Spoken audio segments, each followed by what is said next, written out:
Hello, everyone, and welcome to our AML product demo webinar, our onboarding solution. I welcome everyone here today and glad to see that everyone's going to share with us some interesting information and learn some new things. And that's the best part about these webinars, is just getting in and really speaking about things that are interesting to you. Now, I just wanted to say right at the beginning, this is a live webinar. Please feel free to write into the chat. We're happy to hear what industries you're from. Of course, we're always happy to hear any other questions that you want to ask. We can't promise we're going to answer them all now, but we're going to try to answer the ones that we feel will address everybody. And if not, we'll get back to you with those answers afterwards. And I do want to point out that this is not a full product demo where we're going to go into detail, but kind of a walk through the system. So if any of you feel that you would like to have a one-on-one demo, please write right into the chat. We will get back to you and we will set up a demo for you, and we can talk over your business needs at the same time. Now, as everybody knows, the regulatory environment is quite dynamic and hot, and it's a good time to talk always about how we deal with compliance challenges. I'm here with Ruth Middleman Cohen. Some of you might already know her, and she's going to take us through an overview, talk to you about the most important points, what we're going to achieve, and how we can help you really meet your compliance challenges in this area, which can often be quite complex. Ruth, please go ahead and talk about OmniTrack. I could talk about it all day, but now I'm going to give you the floor. You can show your screen and we can just go on from there. So hi, everyone. As Sandy mentioned, I'm the Director of Product for our OmniTrack product. And today what I'm going to do is give you a little bit of a whistle-stop tour of the OmniTrack system.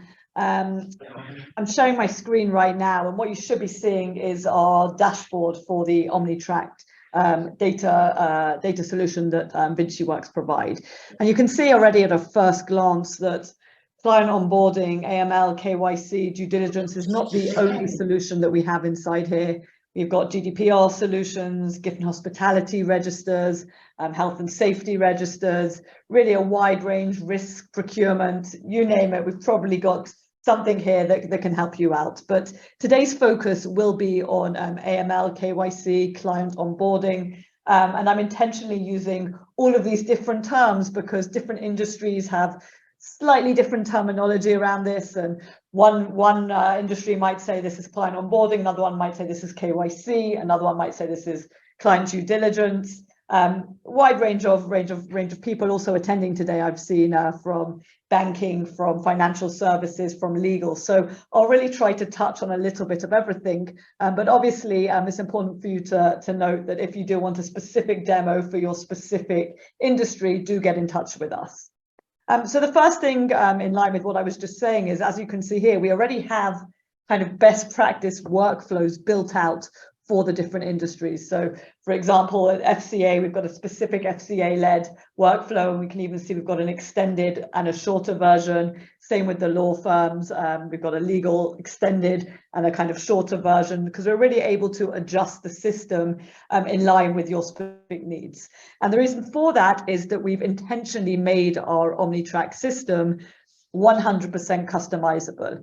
And Sandy, I think when we speak with clients, that's often quite scary to say we're providing you with something that's 100% customizable. But the idea here is that we very much believe that the software you purchase to help with your onboarding should actually suit your process, rather than you having to adapt your process in order to fit in with the software that you're providing, that you're purchasing. And on that note as well, it's important for me to mention that every single client of ours that has taken on this client onboarding use case actually has a slight deviation from a different client. So while there are certain regulatory requirements, and that's Sandy, whether it's FCA or based in the legal ALSAG guidance or different industry, there's obviously a minimum standard that needs to be in there for you to be compliant. Yet at the same time, a lot of the different makeup of the forms and the order and who's actually providing that information adjusts in line with the industries we're talking about. Yes, Ruth, and that's true. And that's why, I mean, there are two things in play here. One is we provide the best practice guidance. So no matter if you're in legal or accounting or payment solutions or whatever field, even if it's aerospace, we will have inside what you need for your industry. We provide that best practice. We have those templates. On the other hand, your workflow, even if you're both in the same industry, might be different from someone else's workflow. So you're able to move things around. And as Ruth said, have it fit your system. And this is one of the biggest USPs that people love about us, is that you don't work to us, we fit you. So maybe this is a good point for me to jump into one of these processes. I'm just going to look at this law firm example. And if we have time at the end, we can also move over to the FCA. So one thing I want to point out immediately is that you'll see that this process is actually being saved as you go along. So if you see right here, there's this saved bar. So this means that once I've started uploading relevant information in relation to a client that I'm onboarding, and that's being saved as I go along. So we've all had the experience where started completing an online workflow, gone to make a cup of coffee, come back, and all the data's gone, and you've had to start from scratch. So this is one thing already that I like to begin with, just to know that quite often it can take time also from when you're first getting in touch with a prospective client to when you're actually completing the onboarding process.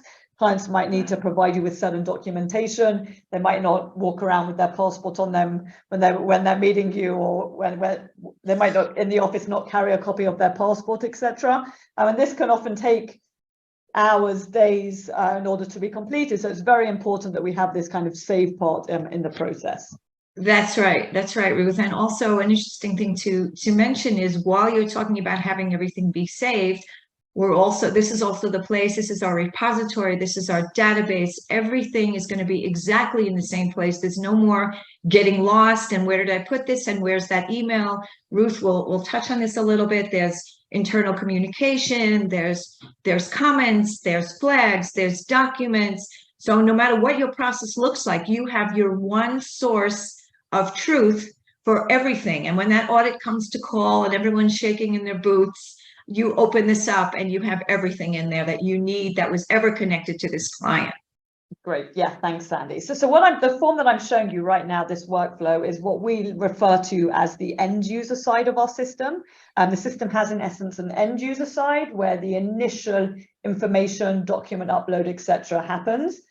Some firms choose to do this by sending it straight to the specific client. So by sending this workflow to the client saying, please fill in all your details, please upload your passport, your other identification documents. Other firms and organizations choose to actually keep that internal. So to collect that data from the specific client and have someone internal. In the law case, and the law firm society, it might be, in the law firm example, it might be the fee earner that's adding this, or it might be their PA, etc. And then we have a second side to the system, which is what we call the admin side. And that's where really, I'm going to say, the magic happens, because that's where all this data gets submitted.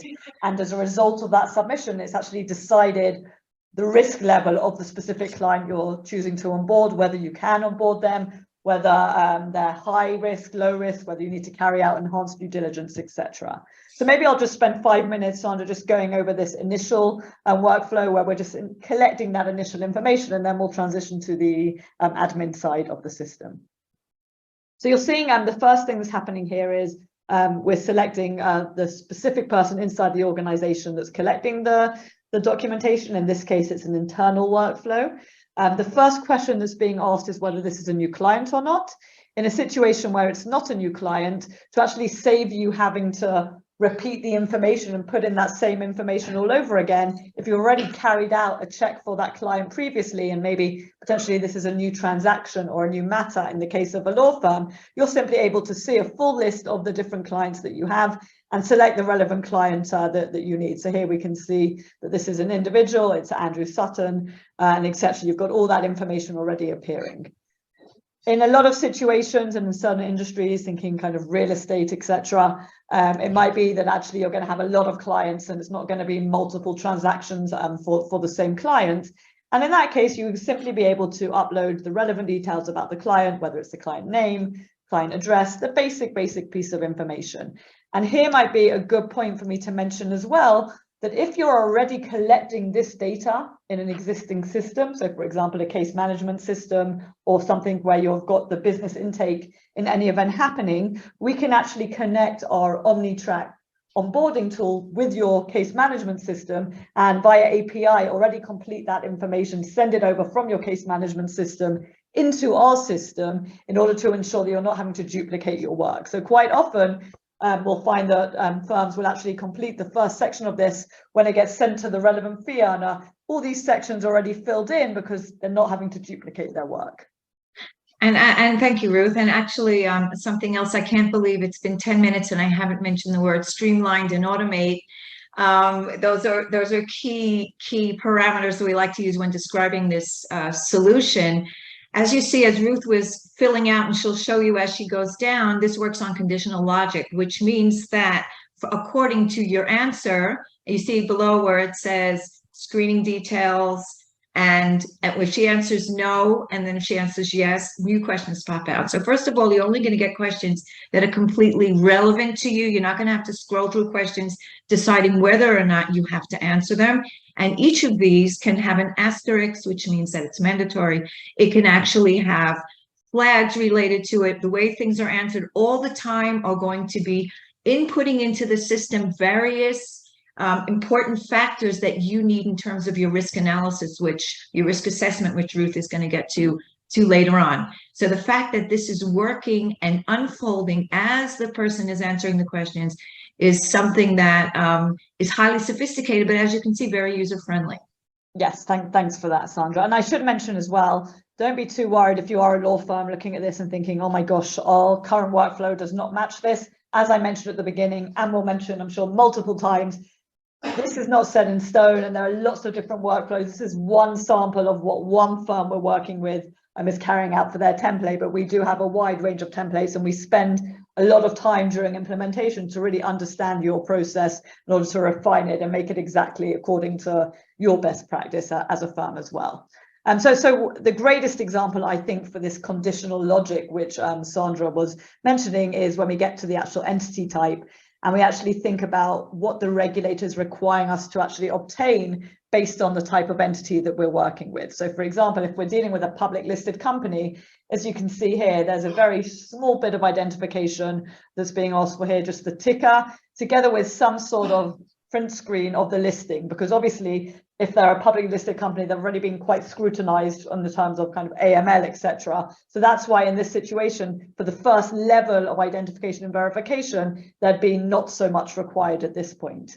However, if I were to switch this now to an individual, what you'll see here is that we're getting a much more detailed list of requirements for the individual: their name, their address, evidence of their date of birth, evidence of their address, etc., etc. If I were to change this now to a private company, again, you're seeing that this conditional logic is actually opening up the relevant information that's required, including the identification and the verification documentation per entity. And I think this is really important, Sandra, because there are quite a few organizations that are still doing a very paper-based project when it comes to onboarding. And I've seen some organizations where you'll actually hand it a folder with over 100 pages and clicking through, and it says, if you're an individual, turn to page 27. If you're an organization, turn to page 38. I mean, that takes time and it's really a waste of everyone's time. So to be able to have a system that will conditionally define what the requirements are is obviously a massive time saver. That's right. And also on that, the fact that you're going to have, let's say, as Ruth had a drop down and you saw their private and equity and limited, that list is going to be your list. It might be different types of clients. It might be different types of organizations. What you're seeing is our template. What you're going to get is exactly what your company has, your firm and your organization. These are things that are built in. We are building this in for you, but on the other hand, you're going to be able to update and change and customize as well when things change. This works dynamically. Yeah. So if you now add a new type of enterprise on, that's going to be in here as well, and everything will get updated as necessary. Yeah, exactly. So here as we go down, we'll see that once we've finished the actual entity identification and verification, we then get to where relevant UBOs, which I know has been a big topic lately with legislation changing, etc., and really the requirements that are needed for UBOs. And maybe this is a good point, Sandra, for me to stop and just introduce third fort as well. So we have already integrated into our system third fort integration. So third fort actually carry out those ID checks. So for example, if it was a specific individual that was a UBO, you'd be able, and just for those that are listening, UBO, ultimate beneficial owner. So if we're talking about an entity where we don't actually know who the ultimate owner is, under the regulations of money laundering, you need to be able to identify who that ultimate beneficial owner is. So in this situation, you simply put in the name of the person. So let's say, Sandra, I'm picking on you, I'm sorry. You can pick on me, just spell my name right. Yeah. And I'm put in your name and I'm able to add in your phone number. And what will happen is you'll get a text message to your telephone and you'll follow on in line with the third fort requirements. And eventually you'll be asked to show your passport next to your face. And all those checks will kind of happen inside third fort. And then once that's completed, you'll get a third fort status in here as well. And you'll also be able to see on the admin side a full report. So if we're doing Sandra, I'd see a full report of Sandra, including any details of PEP sanctions, etc. So this is something I should mention that is, again, optional, customizable. Some organizations prefer to do that outside and just upload some sort of evidence that they've carried out those PEP sanctions and other checks. Others prefer to integrate the system, integrate into the system as well. And we have a very robust API and we're really able to integrate with a lot of different systems. I'm talking about third fort now because that's our kind of latest partnership that we have in place. And also I'd like to add, I know that, you know, from some of you that wrote in before, where you are in the process of how you're doing your current onboarding and what you might be looking for. This is a good time to really think what you want your process to be, because we have firms that the fee earner, for example, or the compliance or the commercial team will fill in these details. And then there are other firms that we can send out a form and the external user will fill it in and send it back. And it's kind of a different process. So it works both ways. We have companies doing both, and it will go according to how you see the process. Yeah, thanks for that, Sandra. So after we've kind of established identification, verification, ultimate beneficial owners, a big topic, especially in the legal sector, is establishing the source of wealth and source of funds. Again, this is a very basic questionnaire that we have here. Other firms are asking 3 or 4 questions under each of these categories. And I should mention as well, for anyone in the legal industry listening in here, quite often you won't actually have that information at the beginning of a transaction. And when you're working at the beginning with a client, it could be that you'll need to get that later on. And inside our system, we have reminders set up inside the system. So hypothetically, if one of these answers were blank, you'd be able to send some sort of a notification to a dedicated person just to remind you, it's been 3 months since this client joined our organization. We haven't yet identified their source of wealth. Please make sure you follow up on this. And another slightly related point is we could also use that conditional logic if we didn't feel it was necessary to be collecting the details of source of wealth for specific situations, and we could use that conditional logic to make this section kind of hide or appear as necessary.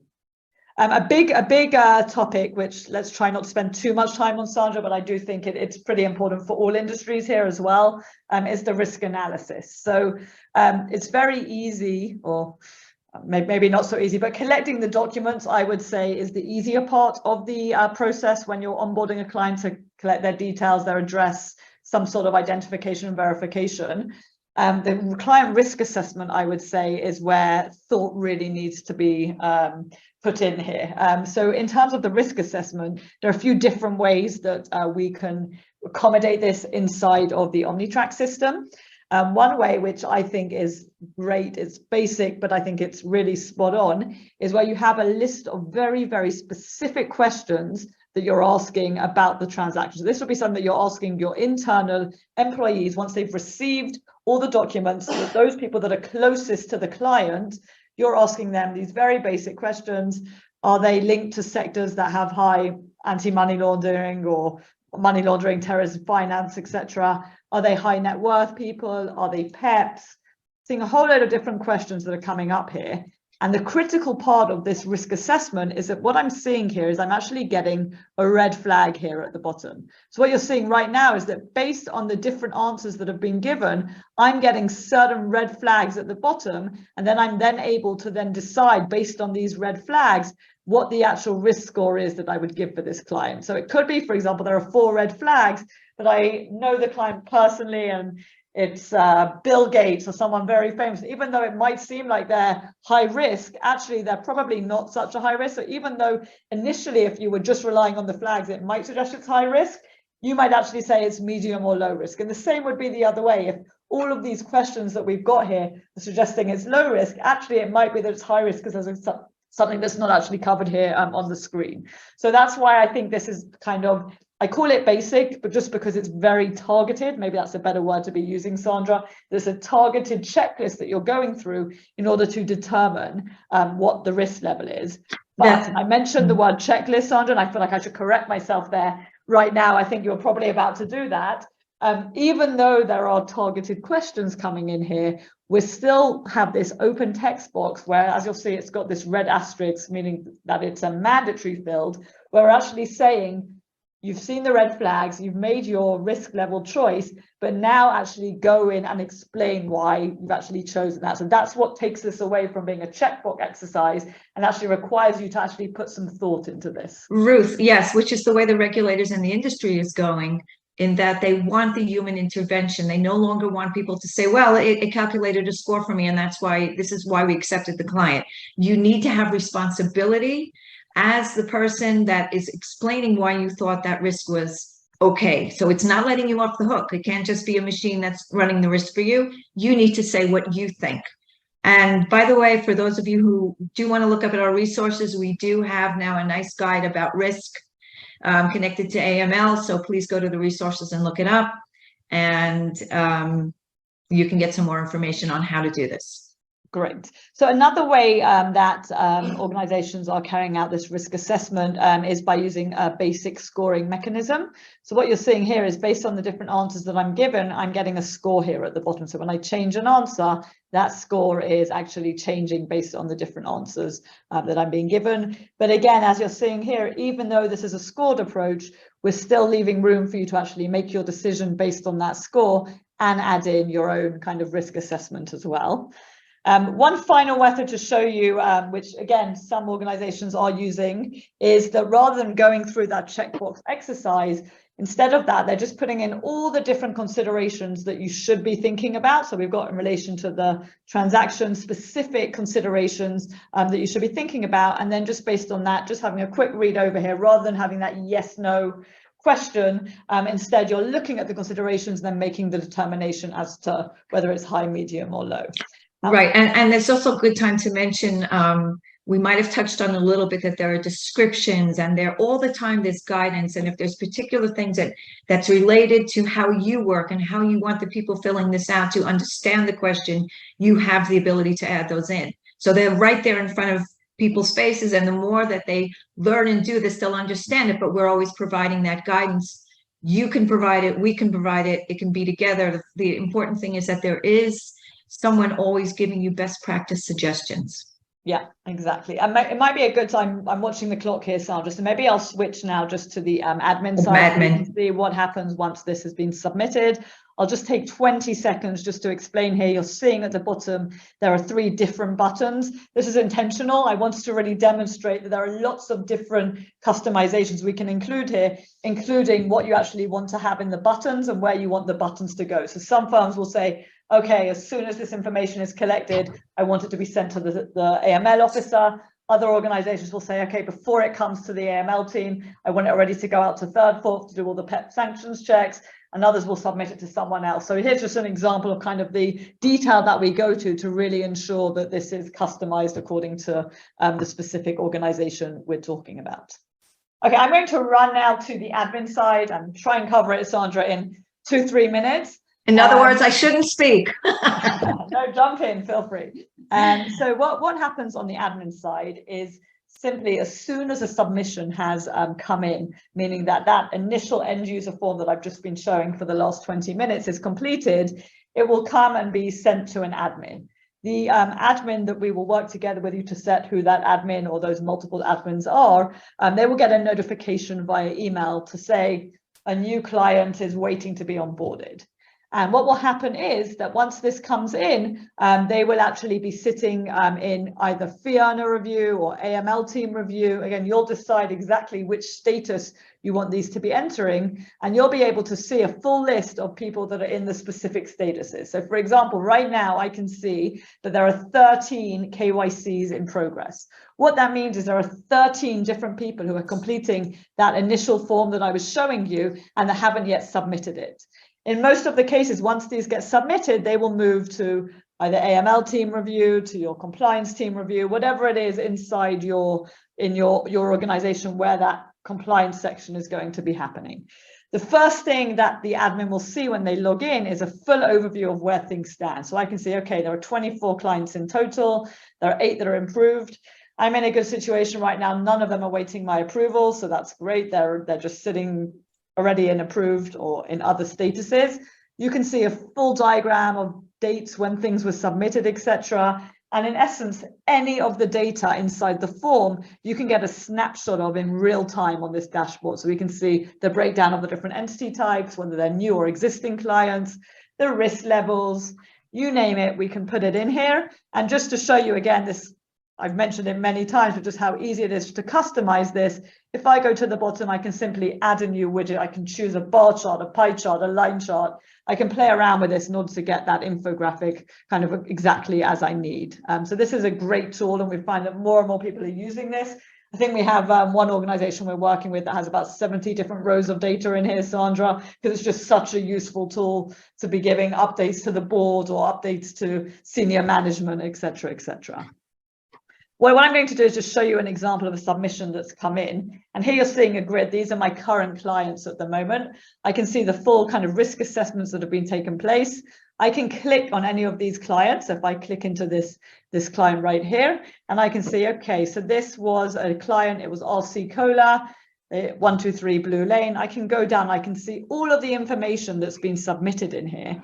And the most important part of this form is I can go to the bottom and see what the AML team have reviewed. And this is where the admin section comes in. You can actually carry out your analysis in terms of having reviewed all the information that's come through to actually determine exactly kind of what level of due diligence is required, where this individual or this client is sitting. And based on your due diligence level, you can also carry out ongoing monitoring. So for example, Sandra, if I've identified that you're a high-risk individual and high risk for the sake of anti-money laundering, I can set it up in the system that in 6 months' time, a notification will go out to say, okay, it's time for me to review Sandra again and go ask for updated documents, get more clarity on where you're standing now. Whereas if it's a lower risk, it might be that that I'll choose to say, okay, that will be in 12 months, 24 months, 36 months, etc. Sandra, I am aware of the clock, so I think I'm going to stop there. But there's obviously a lot more to show. There's how to edit, etc. And please do get in touch with us if you're interested in seeing more of this. That's right. Thank you, Ruth. Yes, there is a lot more to see. A lot of things I held myself back from saying because there's a lot of great features, a lot of automations, reminders. And we talked a little bit about the fact that this is holding everything, but it's also moving everything forward. So for those of you that are starting out the process, or for those of you that have a current process, you should really feel free to reach out to us. We're happy to go into detail with you and how we might help you on your business. We're happy also, please, to, if you have any questions in follow-up, you can write them in. We will be still checking the chat. We will reach out to you back to answer them directly. And we really hope that you enjoyed this webinar demo. We are happy that you're in touch with us, and we want to provide value to you. And the best way to do that is for you to write us what you're looking forward to see and what you want to see more of. So thank you, everyone, so much for your time, and I hope it was valuable, and good luck going forward. Thanks a lot, and do feel free to send in any specific questions that you have. We'll be happy to answer them as well.